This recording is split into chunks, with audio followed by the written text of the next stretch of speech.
Assalamualaikum warahmatullahi wabarakatuh. Ketemu lagi dengan saya Wildan. Kita akan belajar pada video kali ini adalah basic-basic dari MySQL. Kita akan menggunakan SAM atau XAMPP sebagai SQL Server. Nah, kalau untuk proses instalasinya sudah ada video terpisah ya, kita langsung saja. Sekarang kita masuk ke SAM. Kita buka SAM Control Panel. Nah, di sini ada banyak fitur ya dari SAM. Yang akan kita gunakan adalah MySQL. Untuk menjalankan MySQL, kita klik Start di sini. Kemudian kita perhatikan di statusnya di sini. Oh, ini ada allow. Oke. Kalau pertama kali biasanya muncul ya. Nah, kemudian di sini MySQL sudah jalan.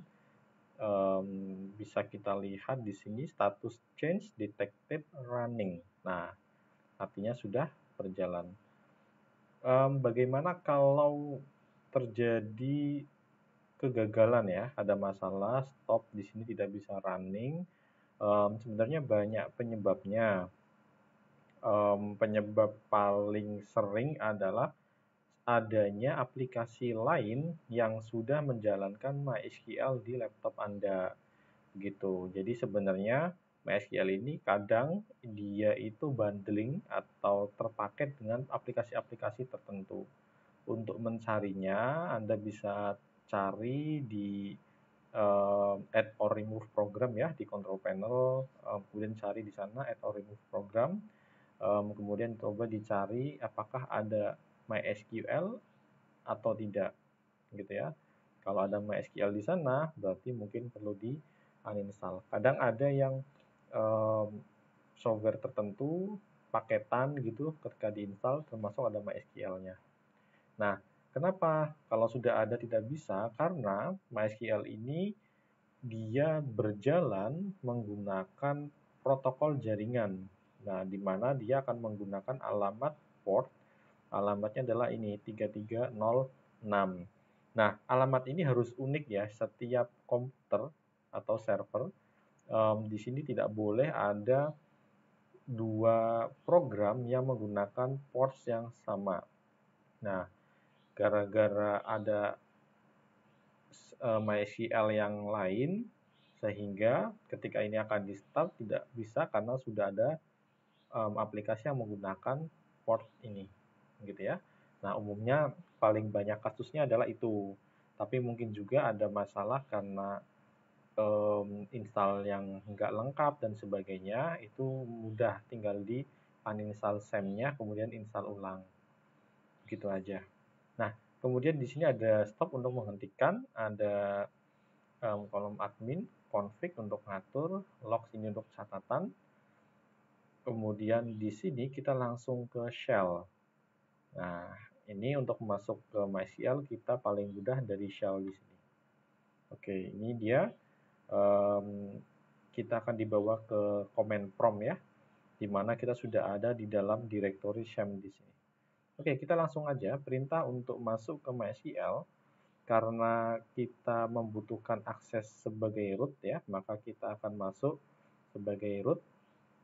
Perintahnya adalah MySQL spasi -u root. Nah, kenapa kita perlu masuk sebagai root? Karena kita akan latihan segala macam yang bisa dilakukan. Nah, tidak semua user bisa melakukan semua aktivitas. Aktivitas yang bisa dikatakan sensitif itu hanya bisa dilakukan oleh user. Kalau di Windows mungkin kayak administrator gitu ya, user administrator. Nah, kalau di Linux kemudian di sini MySQL itu disebut dengan user root. Begitu. Root ini artinya super user. Oke, ini kita menggunakan MySQL min-u untuk mendefinisikan user apa yang akan kita gunakan. Kemudian kita gunakan usernya root. Di sini tidak kita password ya, karena memang defaultnya belum ada password. Mungkin nanti untuk step berikutnya kita bisa melakukan konfigurasi untuk mengamankan supaya rootnya tidak bisa masuk sembarangan. Ini masih sembarangan bisa masuk. Oke, kita abaikan itu dulu, kita belajar dulu memulai dari awal. Nah, di sini saya sudah membuat catatan untuk memudahkan kita saja sebenarnya. Ada perintah apa? Di sini petunjuknya ya. Ini petunjuknya, perintahnya bagaimana. Kemudian prakteknya langsung saya praktekkan di sini ya, di SAM. Nah, pertama saya akan memperkenalkan dulu environment-nya. Ini adalah command line interpreter.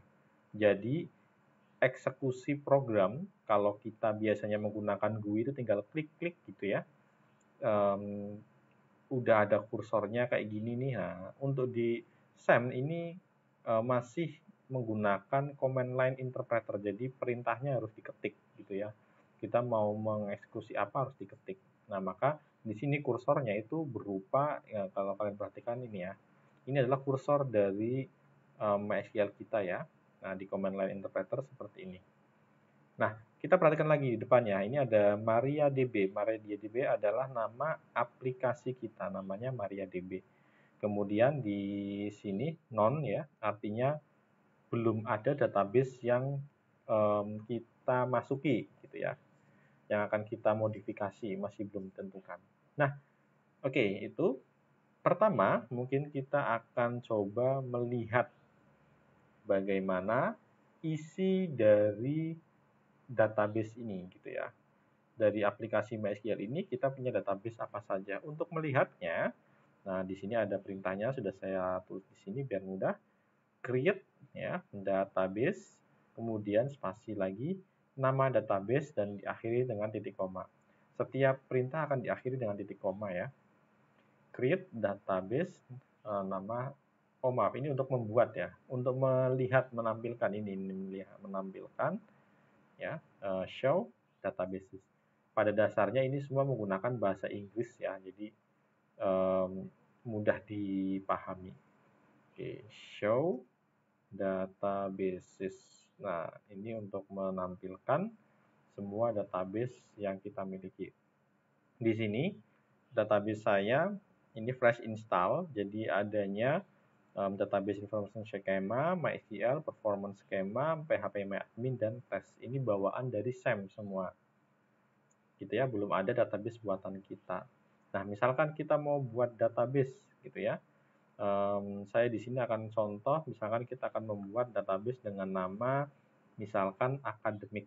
Maka perintahnya adalah create, bahasa Inggris ya, artinya membuat database akademik.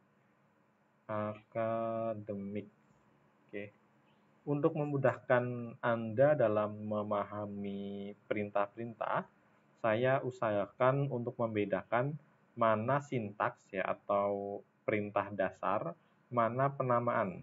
Ya, kalau perintah-perintah saya gunakan huruf kapital, sedangkan nama saya gunakan huruf kecil. Begitu ya. Contohnya ini nama database-nya akademik ini menggunakan huruf kecil. Jadi kalau nama berarti itu kita definisikan sendiri gitu ya. Misalkan nama database ini ya, nama database-nya adalah akademik. Mungkin nanti kita membuat tabel, ada nama tabelnya, tabel mahasiswa, tabel mata kuliah gitu ya, tabel mungkin adalah KHS atau tabel transkrip kayak gitu. Itu bisa kita gunakan huruf besar atau huruf kecil sebenarnya, tapi supaya kita lebih mudah mengingat atau menghindari typo, kita biasakan semuanya kecil saja, seperti itu. Daripada besar kecil, kemudian akan salah, lupa ya.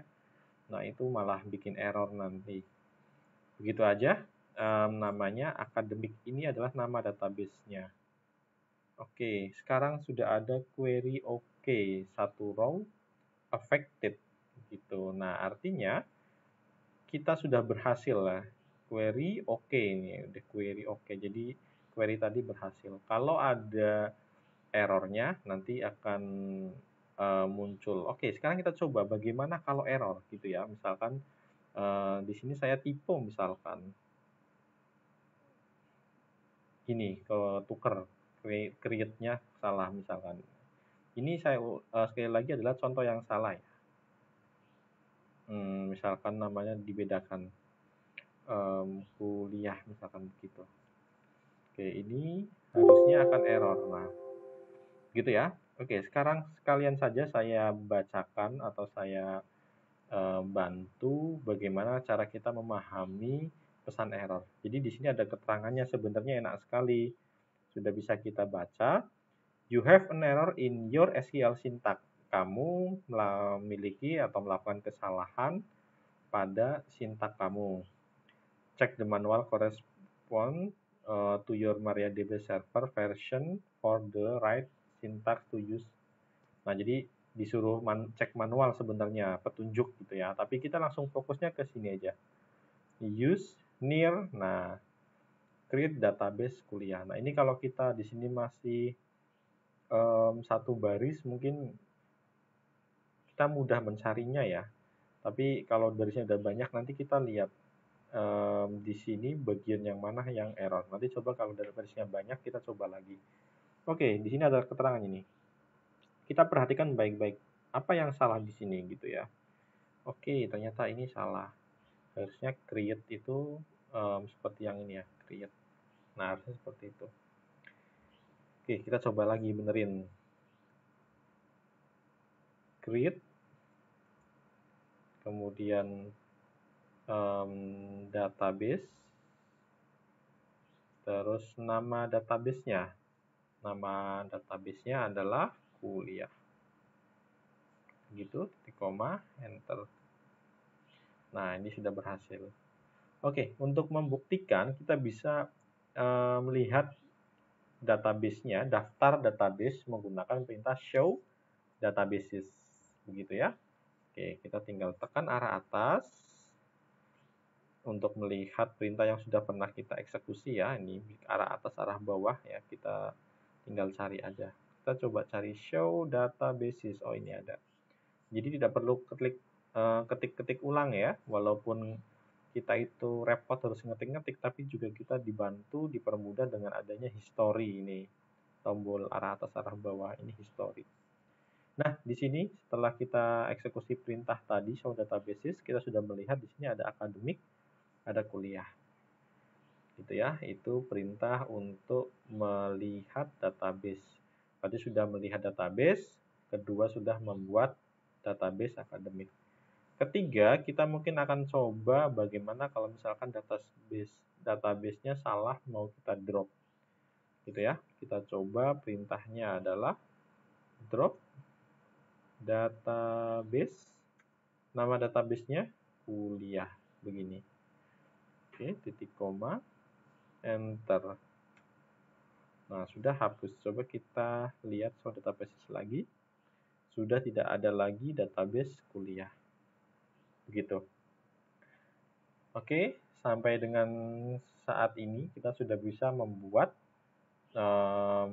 dan menghapus, kemudian menampilkan database, gitu ya. Oke, selanjutnya untuk memodifikasi database, ini kan ada banyak database, padahal kita itu mau membuat tabel-tabel untuk database akademik misalkan.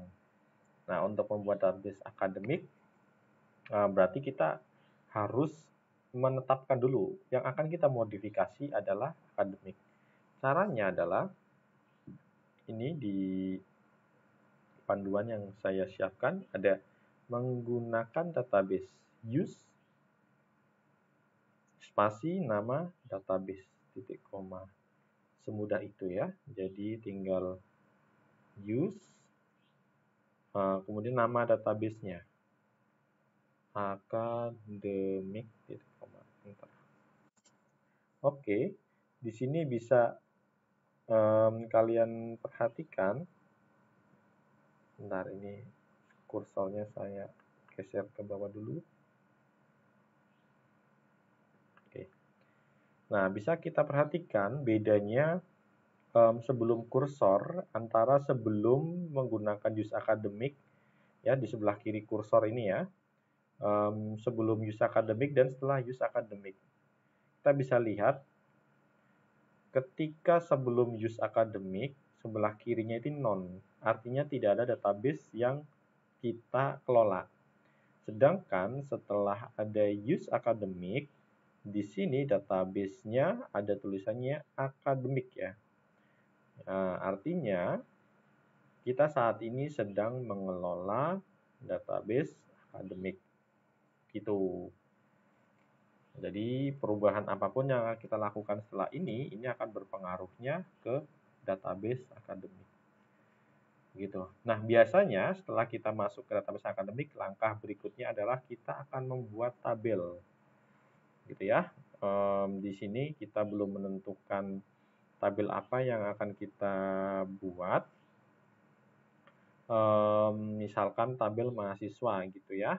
Coba kita akan membuat di sini tabel mahasiswa, kemudian kolom-kolomnya tabel mahasiswa tentu ada kolom NIM, oke, kemudian NIM ini di sini ada field ini kolomnya ya, field 1, field 2 gitu. Jadi mahasiswa itu punya atribut apa saja. Nah, kita tulis dulu atributnya.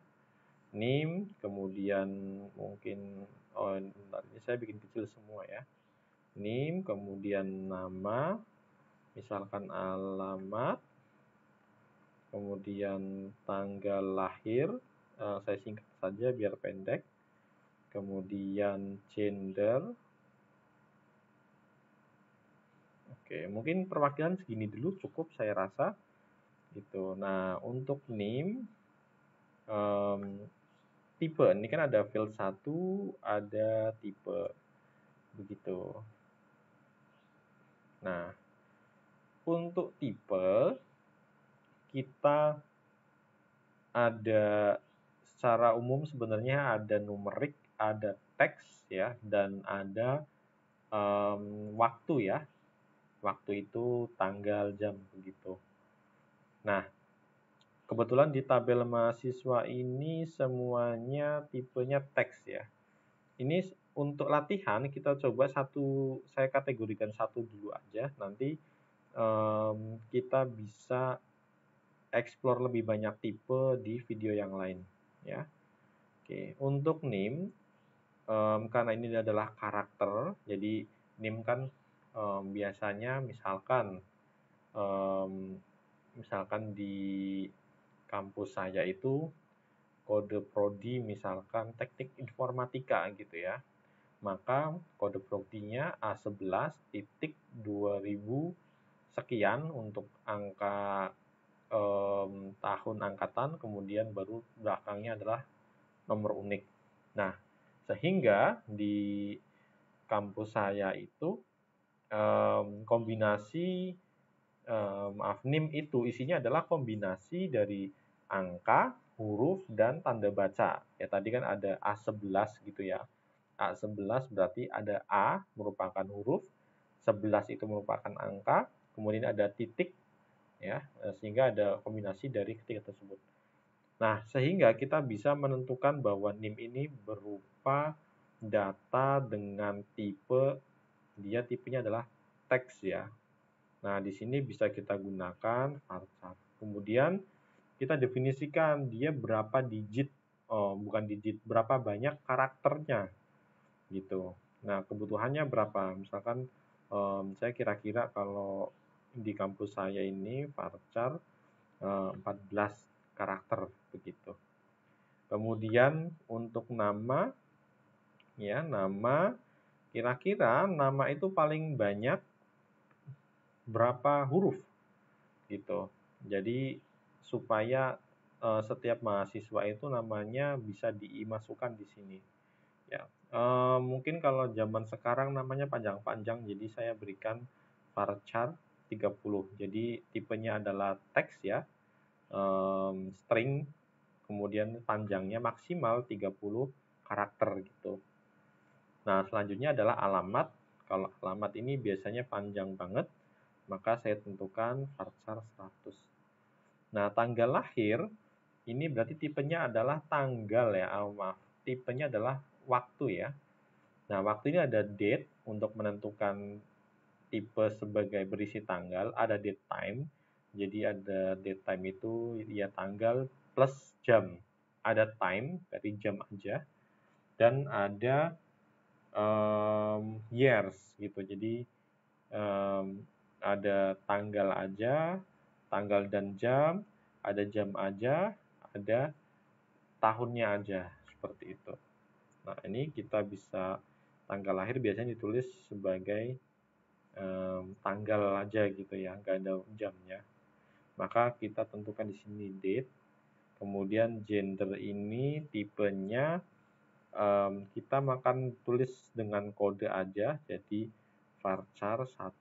Kita kodekan gender sebagai L untuk laki-laki, kemudian P untuk perempuan. Gitu aja. Nah, ini tabel yang akan kita buat. Kita coba buat sesuai dengan tabel ini ya. Oke, ini biar mudah gini ya. Nah, perintahnya adalah create table. Create table, kemudian nama tabelnya apa? Ini adalah tabel mahasiswa. Mahasiswa. Seperti biasa nama kita kecil semua ya. Kemudian dalam kurung ya, seperti tadi saya memberikan contoh, field 1 tipe, field 2 tipe, field 3 tipe, dan setiap field itu pakainya koma ya, dipisahkan. Jadi field 1 tipe koma. Jadi setiap field ini dipisahkan dengan koma. Nah, di akhir kurung tutup ya, dan titik koma. Oke. Jadi di sini field 1, field satunya adalah NIM. Maka kita tulis NIM. Spasi tipe dari NIM. Oh, varchar 14. Begitu ya. Nah, field 1. Kemudian dipisahkan dengan koma. Gitu. Field 2 dan seterusnya. Saya ada tips supaya kita membuatnya lebih mudah. Kita coba ini, kita hapus dulu. Nah, tabel mahasiswa. Kita enter dulu aja di sini. Nah, jadi tidak terlalu panjang ya. Jangan khawatir, selama belum kita berikan titik koma, maka kita masih bisa meneruskannya di bawah terus, kayak gitu. Jadi, akan diabaikan enternya gitu ya, kalau di prosesnya. Tapi di tampilannya, kita bisa melihat pendek-pendek ya, di baris kedua, baris ketiga, seperti itu. Sekaligus ini supaya mudah kita mencari errornya nanti. Nah, perintahnya adalah create table mahasiswa, kurung buka, enter. Jadi ingat di sini, sudah ada kurung buka. Maka akan ada kurung tutup. Ya, karena di sini kita kalau ada kurung, pasti berpasangan. Ada kurung buka, ada kurung tutup. Gitu ya. Petik juga ada petik buka dan petik tutup. Cuma mungkin bedanya petik antara buka dan tutup bentuknya sama ya. Agak lebih susah diperhatikan. Tapi pokoknya kalau kita ada kurung buka, maka harus ada kurung tutup. Kemudian petik juga. Jadi jumlah petik harus genap gitu ya, 2, 4 gitu. Nah, kita perhatikan kurung buka di sini adalah kurung biasa. Yang ada di keyboard itu di atasnya angka 9, bukan kurung lancip ya. Kalau kurung lancip itu yang ada di atasnya koma dan titik itu bukan. Di sini kurung biasa yang ada di atasnya angka 9. Oke, nama fieldnya ada, oh maaf, NIM, kemudian varchar 14, oke, koma, jangan lupa ya. Sebenarnya enter ini pas prosesnya diabaikan ya, jadi perhatikan komanya tetap diperhatikan. NIM, varchar 14, kemudian nama varchar 30, koma, terus alamat, ini varchar 100, kemudian ada tanggal lahir, tipenya adalah date, kemudian terakhir gender. Ini varchar 1. Oke. Nah, ini perhatikan, kurungnya sekarang ada yang kurang. Ya, kurungnya kurang 1 untuk pasangan kurung yang ada di atas sini. Jadi kurung tutup 1 lagi, kemudian titik koma sebagai akhir dari sintaks, gitu ya. Seperti itu. Kalau kita hitung kurungnya pasti pas semua pasangan. Kurung, ini ada kurung, ada kurung, ada kurung. Ini kurung ini dengan pasangannya dengan yang ini. Gitu ya. Kita tekan enter. Nah, query oke, artinya berhasil. Begitu. Saat ini sudah membuat tabel mahasiswa. Oke. Kita lihat dulu bagaimana tampilan dari bagaimana daftar tabel yang sudah kita buat. Perintahnya adalah show tables. Nah, ini adalah untuk melihat semua tabel yang ada di dalam database akademik. Jadi, yang muncul di sini adalah semua tabel, ya, menampilkan tabel yang ada di dalam akademik. Enter. Gitu. Jadi, muncullah tabel in akademik, tabel di dalam akademik. Ada satu tabel bernama mahasiswa. Kemudian untuk melihat struktur dari mahasiswa, kita bisa perintah des spasi mahasiswa. Oke. Koma enter. Nah, kita bisa melihat di sini ada NIM, nama, alamat, tanggal lahir, gender. Begitu. Oke, tipenya ada varchar 14, varchar 30, varchar 100, data, varchar 1. 00. Nah, ini key-nya masih kosong. Nanti kita akan belajar key di video yang lain. Ya, default-nya 0, artinya apa? 0 default-nya kosong, ya. Kemudian ini 0 di sini yes, artinya apa? Boleh dikosongin. Jadi kalau ada data baru tapi NIM-nya kosong, ini boleh gitu ya. Nah, namanya kosong ini boleh. Nah, kayak gitu. Kita bisa berubah sih nanti. Kita akan merubah itu. Pada dasarnya di sini adalah belajar dasar dulu. Kita sudah belajar memodifikasi database, dan kita juga sudah membuat tabel, menampilkan tabel dan menampilkan deskripsi dari tabel. Terakhir, apabila kita ingin menghapus tabel, maka perintahnya adalah drop table, nama tabelnya. Mahasiswa kita hapus lagi aja, kita coba mahasiswa, titik koma, enter. Oke, sehingga ini sudah berhasil apabila kita show tables. Nah, empty set, kosong, tidak ada tabel di dalam database akademik. Oke, mungkin itu dulu untuk materi malam hari ini. Kita akan lanjutkan lagi di video berikutnya.